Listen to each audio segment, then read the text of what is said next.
Everyone, welcome to Indian International. आज हम बात करेंगे कि क्यों पाकिस्तान का सरवाइव करना it is in India's interest, at least for next 2 decades. मतलब नेक्स्ट 20 साल के लिए पाकिस्तान का सरवाइव करना क्यों हमारे लिए अच्छे है। अब इसमें काफ़ी मतलब लोग नाराज़ हो सकते हैं। हम देख रहे हैं पाकिस्तान डिफ़ॉल्ट की तरफ जा रहा है। और मतलब एज अ इंडियन हम लोग सभी सोचते हैं कि पाकिस्तान हमारे लिए इतना प्रॉब्लम क्रिएट करते हैं। और मतलब जिससे कि हम लोगों का मतलब लास्ट 75 साल से शायद, अगर पाकिस्तान जब से बनने का सोचा गया, मतलब जब से ये थिंकिंग आया कि पाकिस्तान एक टू नेशन थियरी आया, तब से लेके ये हमारे लिए एक सरदर्द की तरह ही है। और जिसको आप मतलब ना आप उखाड़ के फेंक सकते हो, ना आप उसको काट के निकाल सकते हो, और ना ही उसका कोई as such long term solution है। तो हम सोचते हैं कि पाकिस्तान ना रहे तो हमारे लिए बहुत अच्छा है। या फिर ऐसा हो कि ये परमानेंट एक सोल्यूशन है, पाकिस्तान डिफ़ॉल्ट कर जाए या फिर 4-5 हिस्सों में टूट जाए, जो कि बांग्लादेश में हुआ। अभी काफ़ी सुकून है हमारे। अगर हम लोग कंट्री की तरफ से देखें तो हमारे ईस्टर्न बॉर्डर अभी काफ़ी सुकून है, वहाँ पे वैसा कोई हलचल नहीं होता। लेकिन छूट मूट टेररिस्ट की चीज़ें आते हैं तो इट्स क्वाइट सेटल डाउन। हमारे साथ बांग्लादेश का काफ़ी कोऑर्डिनल रिलेशन है। अगर ऐसा चीज़ हमारे वेस्टर्न बॉर्डर में भी हो जाए, शायद वो हमारे लिए अच्छा है, 4-5 हिस्सों में बढ़ जाए तो अच्छा है। लेकिन ये इमीडिएट होना कितना अच्छा है हमारे लिए, कितना अच्छा नहीं है, उसके बारे में ये मैं अपना ओपिनियन शेयर करता हूँ। काफ़ी लोगों से ये मैच होगा, काफ़ियों से ये नहीं होगा, फॉर ऑब्वियस रीज़न। तो इसी के बारे में बात करते हैं आज। देखिए, प्राइमरीली सबको लग सकता है कि ये अच्छा ही है, पाकिस्तान ना रहे हमारे लिए सही है। परमानेंट एनिमी है, मतलब एटलीस्ट हम सोचते हैं कहीं ना कहीं उसका काफ़ी स्ट्रॉन्ग रीज़न भी है लास्ट 75 साल में। और ये भी एक रीज़न है कि वो हमारे लिए एक बफर स्टेट का भी काम कर रहा है। हाँ, ये कर रहा है। आप ढंग से सोच के देखिए, आज का जो सिचुएशन है अफ़गानिस्तान का, कोई भी रीज़न हो, मतलब वो मतलब हम अगर कोल्ड वॉर के टाइम से स्टार्ट करें कि रशिया को रोकना था, और यूएस ने पैसा डाला था वहाँ पे, Pakistan got involve into it to मतलब लिक्विड मनी के लिए। और वो वहाँ पे अपना इन्फ्लुएंस जाहिर करना चाह रहा था, वहाँ पे तालिबान, पाकिस्तान और यूएस ने मिलकर क्रिएट किया। सारे बातें अपनी जगह, लेकिन आप अगर आज के हिसाब से अगर आप देखो, अफगानिस्तान मोर और less Taliban is a mindset and it's a problem जो सबके लिए है। तो अब यहाँ पे वो जो चैलेंज है जो आज अफगानिस्तान मतलब पाकिस्तान फेस कर रहा है अफगानिस्तान की तरफ से,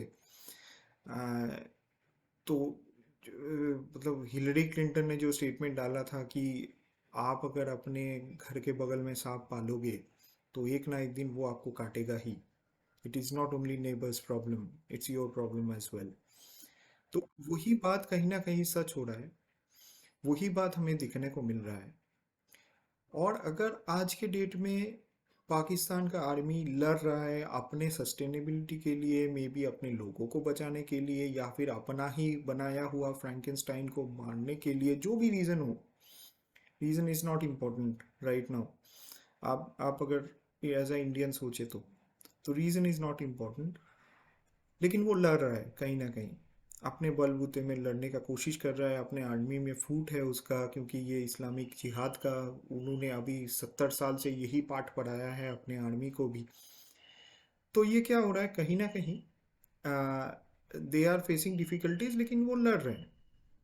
अब यही चीज़ जब हम सोचते हैं कि पाकिस्तान टूट गया, आज के डेट में फॉर अ मिनट हम सोच लेते हैं कि पाकिस्तान टूट गया, 4 हिस्सों में बट गए ये लोग, तो ये जो जिहाद करने वाले लोग हैं पाकिस्तान के अंदर या फिर जो आर्मी है वो भी 4-5 हिस्सों में बढ़ जाएगा। वो माइंडसेट भी 4-5 हिस्सों में बढ़ जाएगा। अंदर से प्रोत्साहन मिलता है, इसीलिए ये चीज़ें हो रहे हैं। आप पाकिस्तान में मान लीजिए या फिर अफगानिस्तान में मान लीजिए, या कहीं ना कहीं किसी ना किसी हद तक अगर इंडिया के अंदर भी ये चीज़ें होते हैं तो इंटरनली सपोर्ट मिलता है कहीं ना कहीं। 1%, 2%, 0.5% लोग भी अगर सपोर्ट करता है तभी जाके ये इंसिडेंट आज के डेट में होता है, अदरवाइज नहीं होता है। ये चीज़ पॉसिबल नहीं होता। अगर वो 4-5 हिस्सों में बढ़ जाता है तो वो काफ़ी ज़्यादा रैपिड एक्सपेंशन में चले जाएंगे। वो माइंडसेट, क्योंकि ये लोग कहीं उठ के नहीं जाने वाले हैं। अगर पाकिस्तान 5 हिस्सों में बढ़ गया, 4 हिस्सों में बढ़ गया, तो ये ऐसा नहीं है कि यहाँ के जो सॉरी यहाँ पे जो लोग हैं वो ये जो पनाह देते हैं इन इन माइंडसेटों के लोगों को, ये उठ के कहीं नहीं जाने वाले हैं, ये यहीं पे रहेंगे। क्योंकि ये तो पाकिस्तान का लीडर नहीं है जो डॉलर भर भर के बाहर जाके सेटल हो जाएंगे, दुबई में या फिर लंदन में या फिर कनाडा में, जो भी हो।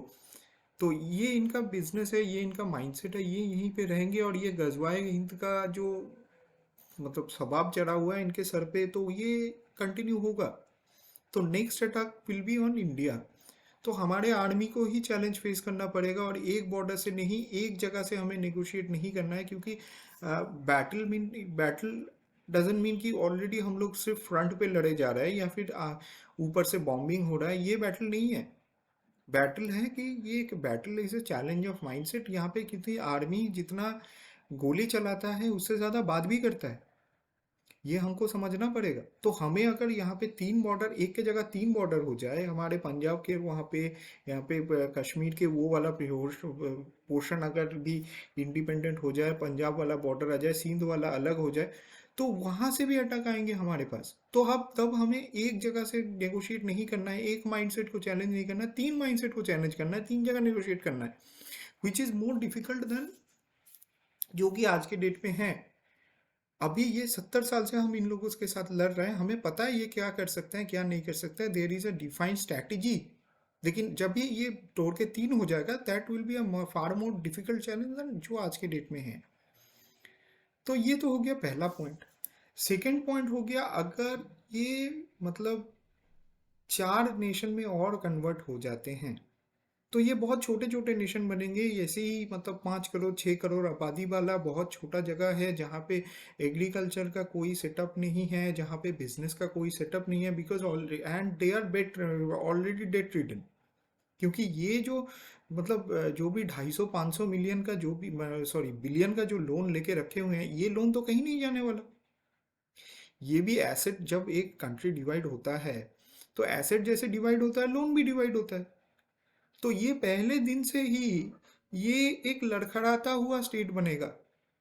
क्योंकि माफ तो कोई नहीं करने वाला, लोन तो कोई किसी का माफ नहीं करता है, अगर करता भी है तो थोड़ा बहुत पीछे कर देता है, वेव ऑफ करता देता है, और इतना बड़ा लोन तो कोई माफ नहीं करेगा। और अगर कर भी देता है तो ये एक लड़खड़ाता हुआ स्टेट बनेगा जिसका कोई लीडर नहीं है। चार पांच चार पांच अलग अलग स्टेट है जिसका कोई लीडर नहीं है, क्योंकि 70-75 साल से ये लोग डेमोक्रेसी देखे ही नहीं है, इनको आइडिया ही नहीं है। तो ये 4-5 अगर अलग अलग स्टेट बनेंगे और फ्यूडल लॉर्ड्स बैठे हुए हैं वहाँ पे लैंड को कब्जा करके, फिर वही लोग आएंगे, वही लोग दोबारा कब्जा कब्जा करेंगे। डेमोक्रेसी कुछ है नहीं, लिटरेसी रेट बहुत नीचे है, जो है वो भी प्रैक्टिकलिटी में कितना है कितना नहीं है वो किसी को नहीं मालूम। तो अब यहाँ पे ये लोन, उसके ऊपर लोन रहेगा, डेट रहेगा, तो फिर से चाइनीज इन्फ्लुएंस बढ़ेंगे। ये हमें समझना पड़ेगा कहीं ना कहीं कि हमें चाइनीज इन्फ्लुएंस वाला 4 स्टेट चाहिए कि एक स्टेट चाहिए।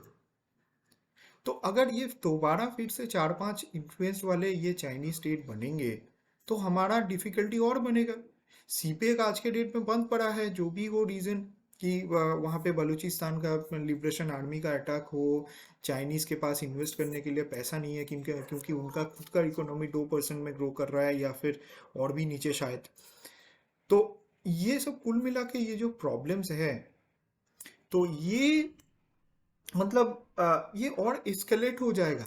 और एक लीडरलेस स्टेट किस तरह ऑपरेट करेंगे और यहाँ पे चाइनीज़ पैसा और लगेंगे, क्योंकि चाइनीज़ विल ट्राई टू मतलब मतलब एकदम घुस जाने के लिए कोशिश करेंगे, जो कि वो अफगानिस्तान में आज के डेट में कर रहे हैं।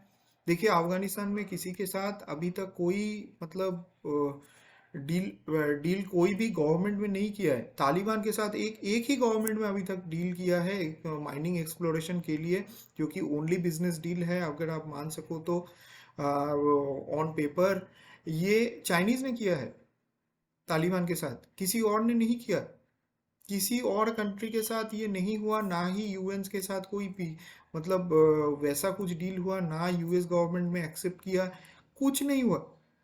आज 23 जनवरी 2023 है। अगस्त में ये लोग लीव करके गए थे, 15 अगस्त यूएस आर्मी ने पूरा रिमूव हो गए थे यहाँ से। लेकिन उसके बाद से अभी तक किसी ने एक्सेप्ट नहीं किया सिवाय चाइनीज के। तो यही चीज आपको दिखने को मिलेगा अगर चार चार पाकिस्तान चार हिस्सों में बंटता है तो अंधाधुंध पैसा फेंका जाएगा और इसको कैप्चर किया जाएगा। तो हम क्या चाहते हैं, हमारे बगल में चार डिफरेंट अलग अलग अननोन एनिमीज रहे, उसके ऊपर चाइनीज इन्फ्लुएंस हो। आज के डेट में हमारे फ्रेंड नेशन जो हम कहते हैं टिपिकली नेपाल भूटान, जिनके ऊपर इंडिया का बहुत ज़्यादा इन्फ्लुएंस है। वो बोला जाए या ना जाए सबको मालूम है, उनको भी मालूम है, हमें भी मालूम है।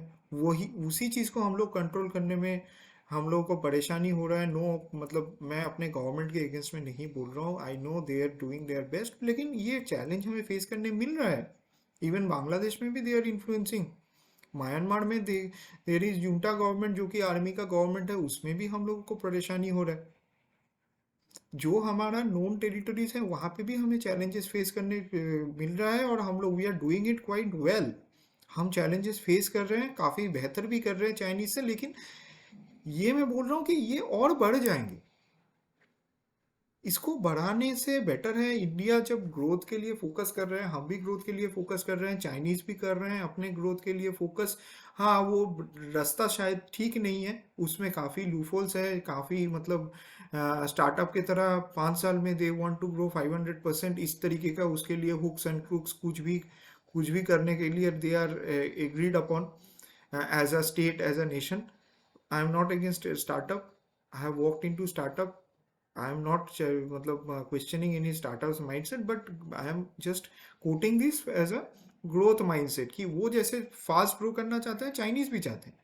There is nothing wrong in growing fast, but the means and ways they are taking is not right. That is what my point is all about. तो anyways, तो यहाँ से ये हमारे लिए और बड़ा चैलेंज हो जाएगा। अब मैं वो चीज़ में आने वाला हूँ कि Indian army as a role. तो आप देखिए, अगर आप पाकिस्तान के बॉर्डर को स्टडी करें तो अगर कश्मीर गिलगित बल्तिस्तान हमारे साथ ना आए, वो आना भी एक चैलेंज है। अगर वो कल के डेट में आ जाते, वो एग्री हो जाते हैं, हमारा आर्मी भी आ जाता है और ग्लोबली एक्सेप्टेंस भी मिल जाता है, हम लोग साथ में रहने का सोच भी लेते हैं, पाकिस्तान डिफॉल्ट कर जाता है, वो भी एक अलग चैलेंज है। इसके ऊपर I will share one more video जो कि सेपरेट होगा, क्योंकि ये एक डिफरेंट टॉपिक है। तो अगर वो नहीं आते हैं, वो एक इंडिपेंडेंट स्टेट बनते हैं, तो एक नेशन हो गया वहाँ पे। दूसरा आ गया आपका ऑलरेडी मतलब पंजाब वाला हिस्सा, जो कि पाकिस्तानी नाम रहेगा शायद, वो रह गया, और सिंध प्रोविंस। तीन डिफरेंट डिफरेंट हो गए। अब यहाँ पे अगर टीटीपी का इन्फ्लुएंस बढ़ता है, क्योंकि कराची में भी इस्लामाबाद तक भी टीटीपी पहुँच चुका है, वो वीडियो पोस्ट कर रहे हैं, डाल रहे हैं, ये हम यहाँ पे हमला करेंगे, वहाँ पे हमला करेंगे, और कर भी रहे हैं कहीं ना कहीं।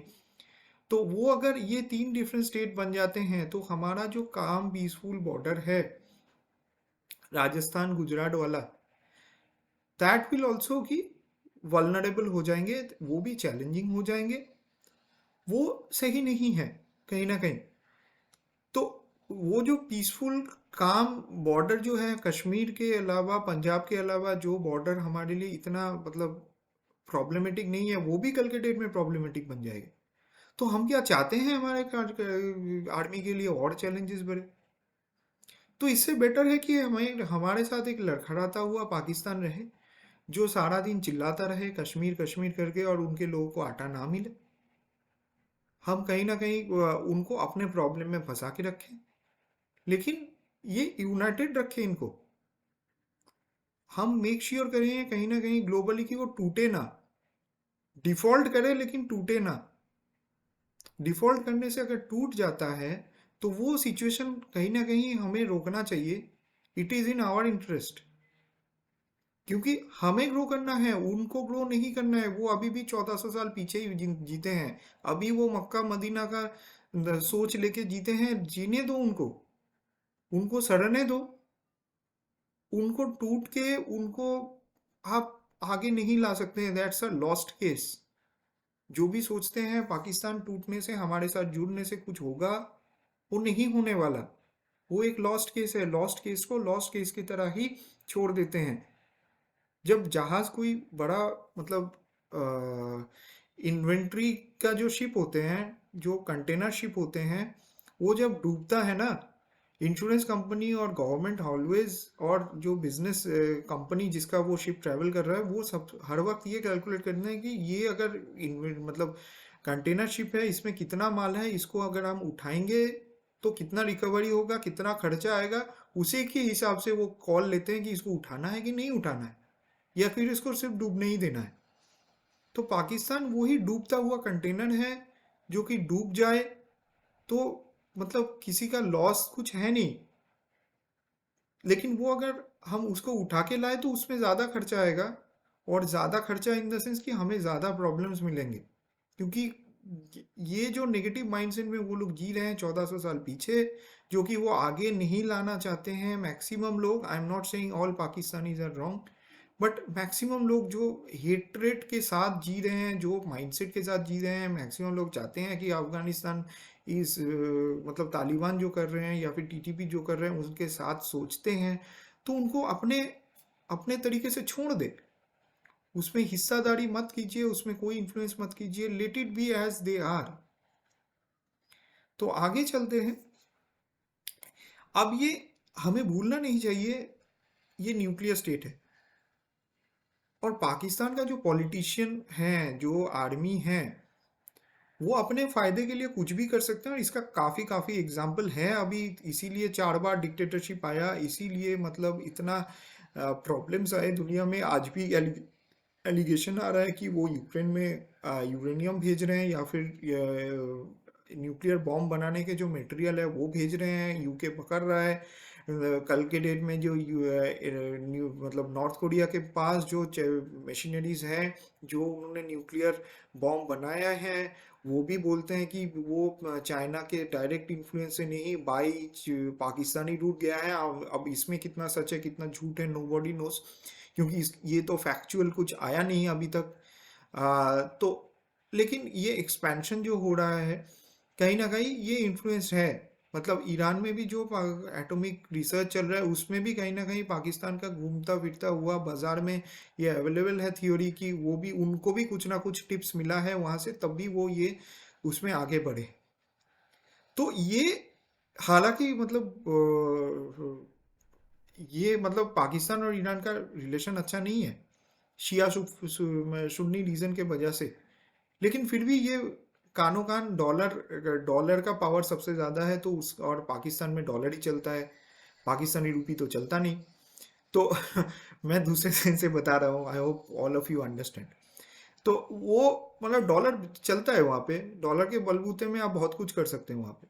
तो अब ये जो चीज़ है, अब वो जब डिफ़ॉल्ट करने के कगार में आ जाएंगे, या फिर टूटने के कगार में आ जाएंगे, हमें नहीं पता कि वो टेक्नोलॉजी किसके पास जाने वाले हैं, वो कहाँ बिकने वाले हैं, कौन सा ओपन मार्केट में जाने वाले हैं। शायद वो यूक्रेन को बेच दे, शायद वो पैसे वाले लोग हैं सऊदी को बेच दे, कतार को बेच दे, पता नहीं क्या होने वाला है। Nobody nose. तो अब इसको हम क्यों बढ़ावा दे, इसको एज इट इज रहने देना। 20 साल हमारे पास ये नेक्स्ट, अब इसमें पॉजिटिव केस देखते हैं कि बेस्ट केस सोल्यूशन क्या है। आप बताओगे कि आप बता रहे हो कि बार बार कुणाल की ये तो मतलब आप सिर्फ प्रॉब्लम्स ही बता रहे हो, आप उसको सस्टेन के लिए बोल रहे हो। You are a pro Pakistani thinker में भी, कि वो उसको रहने दे। तो बात ये है कि ये इंडिया के फेवर में है। Let us use it as a buffer state, जो इस टेररिस्ट के साथ लड़ता रहेगा, हमारे बॉर्डर शांत रहेंगे। हमारे पास न्यूक्लियर, उनके पास जो न्यूक्लियर एसेट है उसको डीन्यूक करें। हमारा गोल ये रहेगा कि let it Pakistan have their begging bowl in hand, उसको let it be unstable as it is condition, but उसको डीन्यूक कर दो, उसको डीन्यूक कर दो आप, उसको as a border as a thing उसको सस्टेन करने दो। क्योंकि इनका जो माइंडसेट है ना, इनका जो लीडरशिप है ना, इनका जो प्रॉपर, जो कि देखिए आज के डेट में जो भी इंटेलेक्चुअल पाकिस्तानी है वो हर साल 8 लाख लोग उनसे वहाँ से निकल जाते हैं। जो भी वहाँ पे क्रीमी माइंडसेट है, जो कि वहाँ पे बेस्ट माइंड ब्रेन है, वो पाकिस्तान से एग्जिट करता है ऑन दी पहला चांस में वो एग्जिट करता है। तो आज आप लोग जानते होंगे कि कुछ दिन पहले ही एक सर्वे आया था जिसमें 60 to 75% पाकिस्तानी चाहते हैं कि वो निकल जाए वहां से। कोई भी फर्स्ट अपॉर्चुनिटी देंगे, they must shift out of Pakistan into any western country जहाँ पे चीज़ें सही हैं। तो उनको अपने हालत में रहने दीजिए, उनको अपने हाल में छोड़ दीजिए, उनको अपने बेगिंग बोल कंडीशन में रहने दीजिए, उनको डीन्यू कर दो। हमारे लिए यही बेस्ट सोल्यूशन है। ना हमें उनका मतलब उनका वाला हिस्से का कश्मीर चाहिए, ना हमें सिंध चाहिए, ना हमें पाकिस्तान का कुछ चाहिए। अब हमें, अब आप लोग बोल सकते हो कि आप वहाँ पे जो पाकिस्तान ऑक्युपाइड कश्मीर है वो हमें क्यों नहीं चाहिए। उसके ऊपर मैं पहले ही बोला है, मैं एक दूसरा वीडियो लाने वाला हूँ, आप देखोगे, I will explain why it is not required. उसका भी लॉजिक है, काफ़ी सारे रीज़न भी हैं। तो हमें यही चाहिए कि डीन्यूक्ड पाकिस्तान, हमें चाहिए कि एक लड़खड़ाता हुआ पाकिस्तान जो हर वक्त हमारे लिए एक बफर स्टेट की तरह काम करे, जो कि अफगानिस्तान के जो भी इस्लामिक चैलेंजेस है उससे फाइट करते रहे। और जैसे रशिया ने चाहा था कि यूक्रेन के अंदर 3-4 बफर स्टेट बना दे, उसको इंडिपेंडेंट स्टेट डिक्लेयर कर दिया, इंडिपेंडेंट कंट्री डिक्लेयर कर दिया, और वो उनसे यूक्रेन के साथ लड़ते रहे और अपना बॉर्डर उसको सेफ रखे। ये पहला प्लानिंग था। अभी तो आज के डेट में तो ये चीज़ें बहुत चेंज हो गई हैं। तो तो ये हमारे लिए सही रहेगा। तो यही है मोर और लेस। इसके इसके अलावा हम as a Indian, as a mindset of a global Indian, Jaishankar ji काफ़ी अच्छे काम कर रहे हैं, मोदी जी काफ़ी अच्छे काम कर रहे हैं। हम लोग अभी माइक्रोचिप भी बनाने का बात कर रहे हैं, एप्पल का 50% प्रोड्यूस भी हम करेंगे ऐसे सोच रहे हैं। हम लोग 5 ट्रिलियन का इकोनॉमी बनने जा रहे हैं बाई 2026-27, जो भी हो। अभी हम लोग $3.5 बिलियन का इकोनॉमी है। हम लोग चाहते हैं कि $100 बिलियन का ट्रेड सिर्फ यूएई से हो जाए। तो ये जो हम ग्रोथ माइंडसेट चाहते हैं, और पूरा ग्लोबल प्लेटफॉर्म हमारे साथ है, हम सब चाहते हैं कि हम इसमें ग्रो करें। और सबको ही बोल रहे हैं दिस नेक्स्ट 100 years, और ये डिकेड हमारे लिए है, अगला 20 साल इंडिया का है। तो हम क्यों ये सब पंगे में पड़े, हम क्यों अपना पैसा जलाए ये सब में। हम सिर्फ अपना बॉर्डर को ठंडा रखें, हम अपने माइंडसेट से चलते रहें। हम जो प्लेस में ग्रो कर रहे हैं, I hope and pray to God and all the strong energy जो भी है हमारे साथ, कि हम इंडिया एज अ नेशन हम ग्रो करें और आगे बढ़ते रहें, और ये सब झमेले से आगे बढ़े। ठीक है। सबको मतलब good morning, good afternoon, good evening, जब भी आप वीडियो देख रहे हैं। आप ऐसे मेरे थॉट्स के साथ मैं और वीडियोस लाता रहूँगा, इंफॉर्मेशंस के साथ, व्यूज़ के साथ। आप मेरे चैनल को सब्सक्राइब करें। आगे आप लोगों का कमेंट का भी आशा करेंगे, लाइक शेयर सब्सक्राइब का भी आशा करेंगे। आगे बढ़ते रहेंगे। Thanks for watching. जय हिंद।